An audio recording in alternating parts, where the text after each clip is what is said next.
Bonjour Nicolas, Bonjour. merci de m'accorder cette interview. Merci à vous. Donc je vais te cuisiner sur la transformation digitale dans la distribution alimentaire. Très bien. Étant donné que tu as eu une petite expérience du sujet, ça m'intéresse d'avoir ton expérience d'un insider de ce qui se passe dans ce secteur. Très bien. Je te laisse te présenter Oui. et puis on démarre. Donc, je suis Nicolas Lavérissier, je suis un professionnel du marketing et du digital depuis maintenant 15 ans, que ce soit dans le B2B ou dans le B2C. De 2010 à 2014, j'étais le directeur marketing et communication de Dora.fr, d'où mon intervention aujourd'hui. Donc je suis une cliente fidèle, il faut le Très savoir. bien, très bien, très bien. Je n'ai pas travaillé pour rien alors. Non. Mais j'ai travaillé également dans d'autres secteurs, comme par exemple les nouvelles technologies avec IBM Hitachi, dans le développement durable, en intervenant au sein de la Fondation d'Écolo, mais également étant professeur de marketing et digital dans différentes écoles et universités. Alors la distribution alimentaire a longtemps été un des secteurs les plus en retard dans, on va dire, le développement digital, l'intégration Internet en matière d'e-commerce. Comment vois-tu la situation aujourd'hui? Alors effectivement, le e-commerce non alimentaire a toujours été prépondérant sur le e-commerce au départ. Je dirais d'abord pour des raisons de business model. Sans faire de raccourcis trop simples, il faut bien avouer que le e-commerce non alimentaire, c'est beaucoup de faire de stock, de collections écoulées, de prix, de logique de prix, et ça ne coïncidait pas trop avec la logique du e-commerce alimentaire. Donc beaucoup de gens sont engouffrés sur ce business-là, et puis il y a aussi des raisons de logistique. En vrai, c'est beaucoup plus simple de livrer, je dirais, des petites commandes, des petits volumes, avec sans problème, je dirais, de produits frais ou de produits surgelés ou autres. Alors que là, dès qu'on attaque le commerce alimentaire, au niveau logistique, ça pose énormément de contraintes au niveau sanitaire, au niveau logistique, au niveau durée, au niveau conservation. Donc c'est pour ça que je pense que la logique humaine étant toujours aller au plus simple, on a d'abord attaqué le e-commerce non alimentaire. Mais le marché français est un peu paradoxal. C'est-à-dire qu'on se rend compte que sur d'autres marchés, le e-commerce alimentaire a pris pas mal d'avance.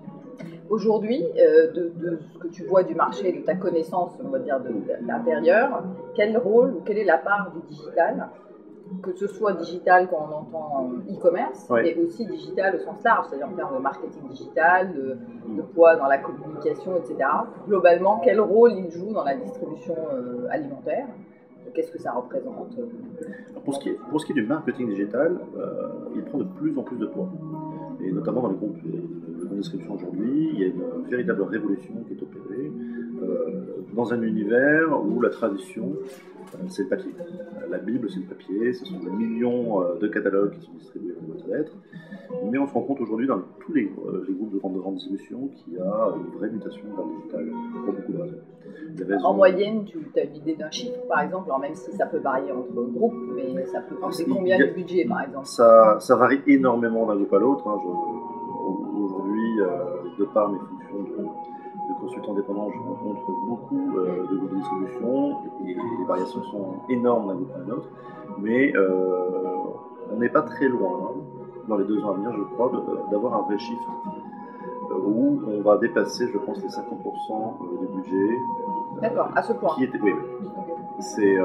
Il y a des groupes qui sont vraiment plus en avance que d'autres, bien sûr, mais il y a des grandes initiatives qui sont prises sur la numérisation pour beaucoup de raisons, pour des raisons économiques, pour des raisons tout simplement de comportement du consommateur, mais aussi pour des raisons de développement durable.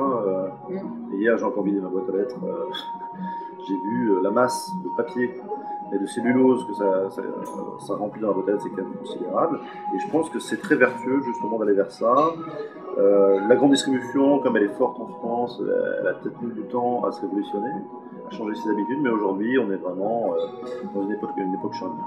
Et la part spécifique du e-commerce chez les distributeurs alimentaires, alors on voit tous les chiffres moyens que les statistiques sortent, mais ça peut varier de combien à combien, ou ça pèse combien en termes par rapport à un magasin, par exemple. Alors, soyons clairs, aujourd'hui le e-commerce alimentaire en France, il y a 2 modèles principaux, qui est le modèle de la livraison, on va dire du cybermarché, qui sont assez réduits en France par le nombre et par leur volume d'affaires, et puis le modèle des drives. Le modèle le plus courant étant celui du drive accolé, c'est-à-dire accolé à un hypermarché, ce qui finalement est plus un modèle défensif qu'un modèle offensif pour aller chercher de clientèle. Quoi qu'il arrive, aujourd'hui un cybermarché, ça représente quoi? Ça représente, en l'état actuel des choses, un gros hyper. C'est un film des images. Quand on voit le nombre d'hyper que chaque groupe de distribution a dans son portefeuille, le cybermarché, ça reste encore très limité. Pour ce qui est des drives, ça prend forcément mécaniquement une part importante du business, et progressivement. Maintenant, on peut se poser la question sur la viabilité du modèle. On se pose beaucoup de questions sur la rentabilité. Ouais. Comment tu vois les choses, quelles sont les solutions pour... Aujourd'hui, en fait, le drive, comme beaucoup de modèles, s'est construit, je dirais, de façon empirique, au jour le jour, en apprenant, en marchant. Et donc, il a fallu créer des métiers, créer des outils, et finalement se rendre compte de comment est-ce qu'on gagne de l'argent. Alors, comme je vous l'ai dit, le drive est avant tout un modèle aujourd'hui défensif. Je fais un drive parce que mon petit camarade en face en fait un et que si je le fais pas, je risque de perdre des clients. Et en fait, ça rajoute surtout des coûts. Donc aujourd'hui, le drive est un modèle encore jeune. Je pense que beaucoup de drives ne sont pas viables, ne le seront pas. Et c'est un modèle qui demande à être peaufiné, à évoluer. Et puis il y a d'autres modèles, je dirais, qui sont proches du drive, qui certainement ont de l'avenir en France et notamment au niveau de la rentabilité. Comme quoi, par exemple? Alors, je pense notamment à certains modèles qui existent beaucoup à l'étranger, dans les pays anglo-saxons notamment, qui sont beaucoup plus rentables. Je pense par exemple au modèle du click and collect alimentaire. Le click and collect non alimentaire commence à se développer en France, mais à mon sens de façon pas assez aboutie. C'est-à-dire que la plupart des casiers, des consignes de click and collect qu'on trouve en France sont dans les magasins. Donc ils n'apportent pas forcément une valeur ajoutée considérable au client, parce que le client, ce qu'il veut, c'est pouvoir récupérer facilement à l'heure qu'il veut son produit. Dans le textile, certains disent, ce que j'ai vu récemment, que l'avantage, c'est que du coup, quand on le récupère en magasin, on peut changer la taille si elle n'est pas bonne, changer la couleur si elle n'est pas bonne, et éventuellement faire un peu d'upsell. Tout à fait. Donc, alors, effectivement, on devine bien que si on avait ça dans les magasins, c'était pas sans raison. D'une part, ça coûte moins cher, on attaque le foncier comme on dispose déjà, mais également, effectivement, le but, c'est d'amener le client à un moment donné et lui dire, regardez, peut-être que c'est pas le modèle que vous vouliez, peut-être qu'il y a mieux, peut-être que finalement avec la veste que vous allez acheter, il y a une cravate qui va très bien aller avec. Effectivement, c'est pas négligeable. Maintenant, pour qu'un modèle fonctionne, pour qu'il soit adopté et qu'il soit efficace, il doit avant tout être un avantage pour le client, une valeur ajoutée pour le client. Pour moi, un bon click and collect, c'est avant tout quelque chose qui est hyper disponible pour le client, quand il veut, où il veut, pratiquement. Donc plus dans des lieux de passage pour lui. Donc les gares et les centres commerciaux qui essayent d'initier ce genre de choses, exactement, ça paraît une bonne idée. Gares, centres commerciaux, ça peut être des stations-service, vraiment des lieux de passage, des lieux de vie. Ça me paraît tout à fait logique. Et je pense que ça peut être également tout à fait logique dans une logique de e-commerce alimentaire, ce qui existe d'ailleurs déjà à l'étranger. C'est-à-dire que la possibilité d'amener sa voiture, de s'identifier facilement, d'avoir, si on veut, son désir, un contact avec un service client, c'est tout à fait possible. Et de récupérer sa commande. Ça a un énorme avantage pour le client, c'est que c'est extrêmement libératoire. Et c'est aussi un avantage pour le distributeur. C'est-à-dire qu'au niveau logistique, au niveau foncier, au niveau coût salarial, c'est beaucoup moins cher. Quand le e-commerce a généralement été développé chez les distributeurs en silo, on appelle en silo, c'est-à-dire des équipes à part, est-ce qu'aujourd'hui, et en 2015, ça te paraît être encore une condition de son efficacité, même si tout le monde parle de transversalité, ou est-ce qu'on est vraiment à l'heure de casser les silos et qui du coup prend le lead sur les autres silos? Ça, c'est un vaste sujet. De ce que tu observes, de ton point de vue. Je dirais que ça fait, c'est certainement le nœud gordien de la révolution qui se passe actuellement dans les groupes de retail. C'est que pendant longtemps, on s'est posé la question de savoir mais qu'est-ce qu'on fait de ces gens de e-commerce, de ces gens de digital. Et effectivement, c'est une vraie problématique parce que ça vient chambouler complètement des organisations qui dataient de dizaines d'années. Le fait est que pendant ce temps-là, le client, lui, est devenu digital. Pas uniquement forcément pour acheter, mais il a plusieurs façons d'acheter parfois, il a plusieurs devices, c'est aussi une source d'information. Mais pendant ce temps, beaucoup d'entreprises, qu'elles soient retail ou industrielles, elles sont restées en mode silo. Et aujourd'hui, elles se rendent compte que quels que soient les points d'entrée de l'entreprise, le digital doit être présent. Donc effectivement, la transversalité, c'est pas un choix, c'est une situation imposée. Ça ne veut pas dire que le digital doit imposer à tout le monde. Ça veut dire que le digital doit infuser dans toute l'entreprise. Mais dans les faits, quels sont les modèles organisationnels qui se mettent en place? Est-ce que c'est le directeur marketing qui pilote l'ensemble? Est-ce que c'est plutôt le directeur digital qui, en guillemets, monte en grade et pilote? Est-ce que c'est plutôt des équipes où les uns et les autres se coordonnent, mais personne n'a de hiérarchie sur les autres? Je parle concrètement, qu'est-ce que tu observes en termes Aujourd'hui, tous ces modèles se développent en parallèle. Une entreprise et une autre, on se rend compte qu'il n'y a pas un modèle qui se développe. On y va beaucoup à tâtons. On essaye beaucoup de choses parce qu'effectivement, ça chamboule beaucoup d'habitudes. Mon point de vue, c'est que le client étant lui transversal, c'est-à-dire qu'il rentre l'entreprise par où il veut, il se renseigne sur l'entreprise par où il veut, il est libre, il est de plus en plus libre. L'entreprise doit effectivement se coller au client.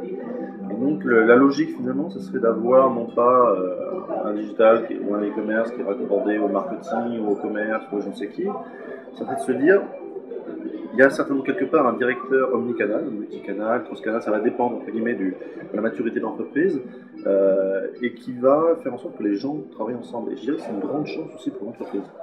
C'est-à-dire que c'est une grande chance d'une part de recentrer sur le client, mais également de casser les silos. C'est-à-dire que pour qu'une entreprise fonctionne bien, il faut avant tout que les gens travaillent ensemble en équipe. La réussite d'entreprise, c'est la réussite de tous. Ce n'est pas parce qu'une des entités va réussir que l'entreprise réussit. On n'est pas l'un contre l'autre.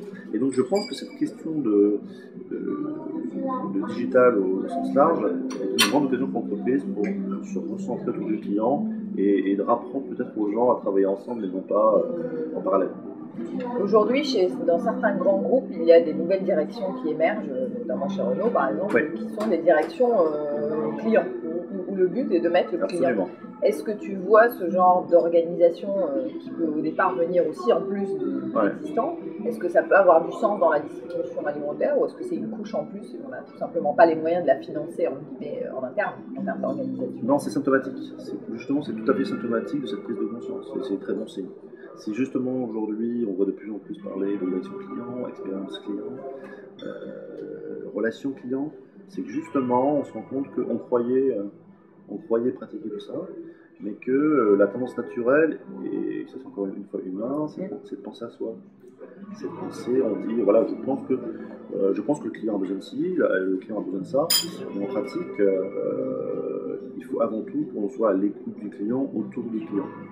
Et je pense que c'est une très bonne initiative. Après, effectivement, il y a toujours une logique de coût, mais si on part d'une bonne démarche, si on est persuadé que derrière, c'est la rentabilité qui va être transformée, c'est le rapport avec le client qui va être transformé, je pense que le ROI sera toujours au rendez-vous.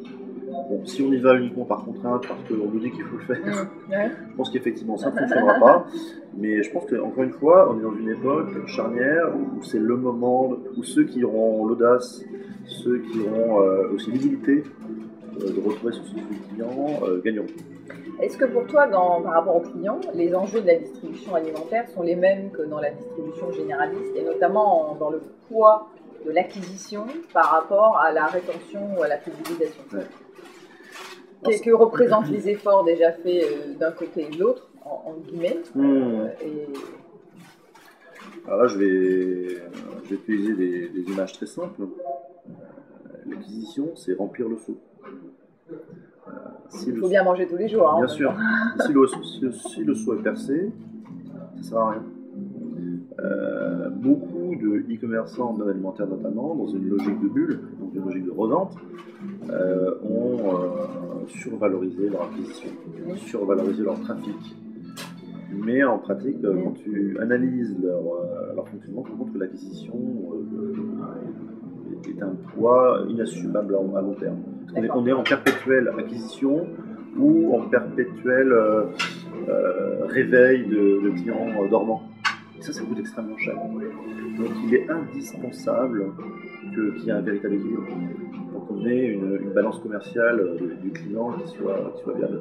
Donc d'une part, il faut bien sûr recruter de nouveaux clients, les bons clients.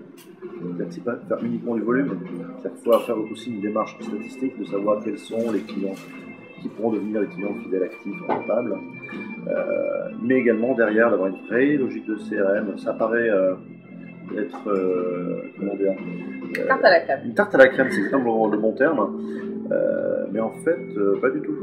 Il faut combien encore de sites e-commerce délaissent beaucoup trop cette relation client. Il faut la gérer et avant de faire du big data, faisons un bon CRM. Le big data, c'est la couche supérieure, c'est l'étape supérieure d'un bon CRM, mais avant tout, faisons un très bon CRM. Et moi-même, en tant que client, parfois, je suis étonné. J'allais te poser la question, mais juste pour finir sur acquisition et fidélisation, en moyenne, le poids dans le budget de dépenses marketing comme dans la distribution alimentaire, vers l'acquisition et vers la feed, ça va être à peu près combien? Ou est-ce que ça peut varier de combien à combien? Encore une fois, j'ai pas la prétention de connaître les chiffres de différents acteurs, mais ce que je vois et les discussions que j'ai avec mes collègues de différentes enseignes, c'est que l'acquisition représente encore un poids surdimensionné. Et de façon, je dirais, traditionnelle, parce qu'on a l'habitude de faire comme ça. On ne peut pas continuer comme ça indéfiniment. C'est important, bien sûr, d'alimenter le commerce, mais il faut avant tout construire un portefeuille clientèle qui soit viable et l'entretenir et avoir une relation client de qualité. Je rebondis.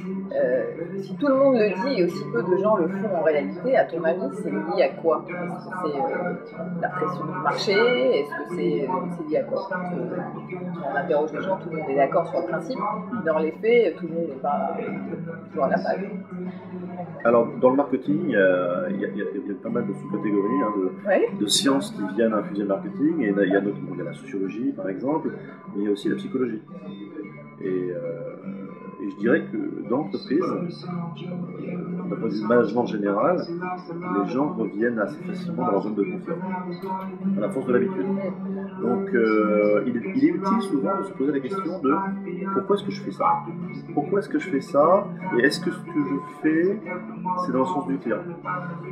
Si je prends par exemple mon expérience chez Eura.fr, dès le départ, nous avions mis en place une logique d'open création, c'est-à-dire une sorte de média social interne réservé à nos clients pour que nos clients expriment leurs besoins, expriment leurs idées, leurs envies d'innovation. Et c'est eux qui ont été la source de ça. Et ils avaient d'ailleurs des jetons qui leur permettaient de voter pour les meilleures idées, avec un côté démocratique là-dedans. Et un côté forum qui permettait de construire avec eux ces innovations. Je pense que ce genre d'outil est très efficace, notamment prendre bien sûr les bonnes innovations et non pas celles qu'on croit être les bonnes ou dans l'air du temps.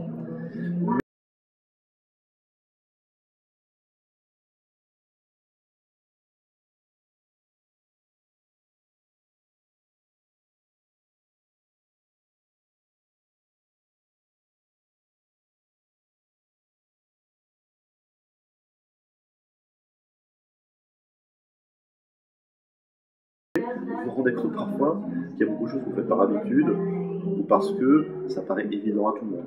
Mais c'est pas toujours évident pour tout le monde. Du coup, restons dans l'air du temps. J'allais te poser la question effectivement par rapport aux tendances actuelles, aux sujets chauds dont tout le monde parle. Alors je cite en vrac, peut-être oublier des choses, tout ce qui est parcours d'achat omnicanal, expérience client, mais aussi big data, digital en magasin, beacon, couponing mobile, etc.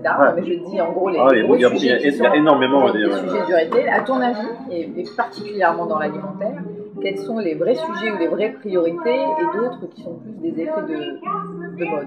Ton point de vue, qui n'engage que toi bien sûr, mais ça nous intéresse.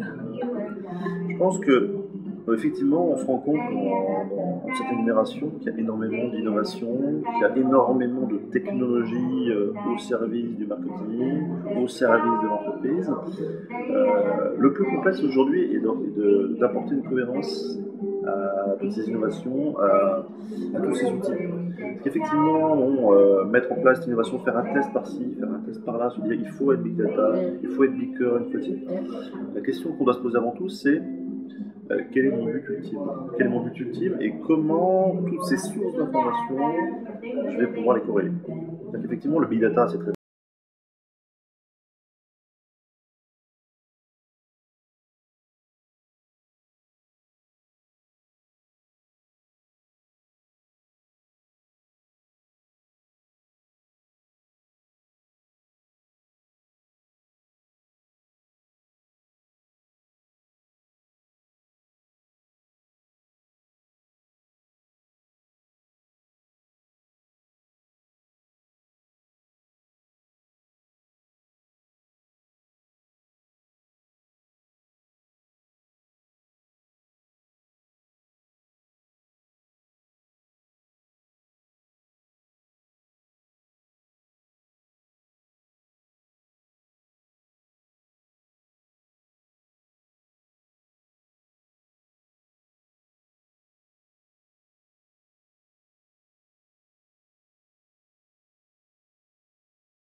apporter.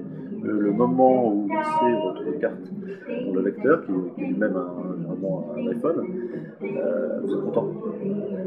Donc il y a aussi un shift à mener là-dessus, sur cette capacité à aller en amont des besoins du client. Pas uniquement réagir en se disant tiens, ça marche pas. Il y a quelque chose qui ne fonctionne plus, donc il faut mettre quelque chose en place pour essayer de recoller. Non, au contraire, tous les outils qui sont à disposition aujourd'hui nous permettent d'aller bien en amont des besoins des clients et d'arriver vers le client en disant regardez, vous en avez rêvé, on l'a fait. Donc effectivement, le big data, s'il est bien fait, c'est un outil extraordinaire.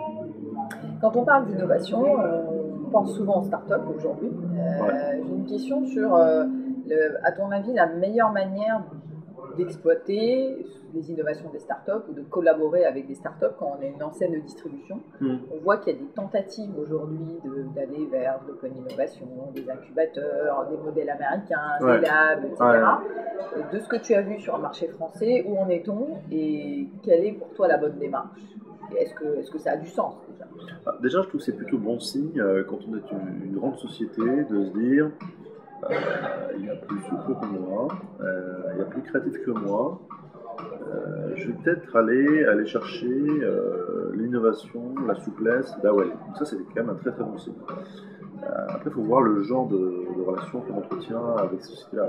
Il y a des grands groupes qui d'ailleurs achètent ces sociétés en se disant ils savent le faire, on va les acheter comme ça, on va être capable de le faire. C'est pas aussi simple, parce qu'on peut très rapidement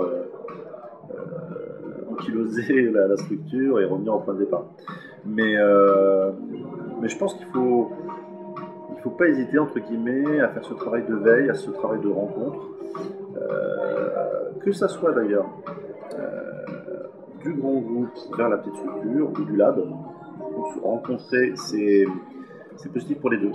Les deux vont apprendre, parce que dans le grand groupe, il y a aussi la maîtrise des métiers traditionnels qui parfois peut faire défaut à la start-up. Donc je pense qu'il y a une démarche vertueuse de réciproque, mais il y a aussi cette démarche, je dirais, de ce que j'appellerais dans une entreprise de vie ma vie. C'est-à-dire que la capacité d'innovation n'est pas aussi la même d'une direction d'un département à un autre. Donc la capacité aussi d'amener les gens d'un service parfois à un autre et leur faire vivre les métiers de chacun va permettre également de se rendre compte qu'on a parfois cette connaissance, cette capacité d'innovation au sein de l'entreprise. Alors ça va être très utile parce que parfois on va gagner un temps fou, et puis ça va aussi parfois faciliter la communication dans le département. On va se rendre compte parfois que c'est un problème de vocabulaire ou c'est un problème de préjugés.